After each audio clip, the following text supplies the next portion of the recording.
উম্মত আমার 23 বছরের এত চোখের পানির কথা একবারও মনে হয় নাই? কি আনছো এটা আমারে? উম্মত তুমি জানো না আমি যে তায়েফের পাথরের আঘাতে পুরা পিঠ চালনির মতো ঝাঁঝরা বানায় ফেলছে আমার? শোনো নাই তুমি? আমারে যে উহুদের ময়দানে দান দান শহীদ করে রক্তাক্ত করছে, তুমি শোনো নাই? আমি যে 14 দিন পেটে ক্ষুধার তাড়নায় পাথর বাঁধছিলাম, উম্মত তোমার মনে নাই?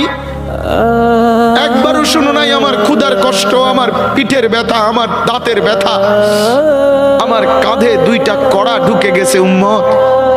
আমার ঘরে 3 মাস আল্লাহর নবীর স্ত্রী আয়েশা বলছে, আল্লাহর কসম উম্মত, আম্মা জান আয়েশা বলে, এক ফোঁটা চুলায় আগুন জ্বলে নাই।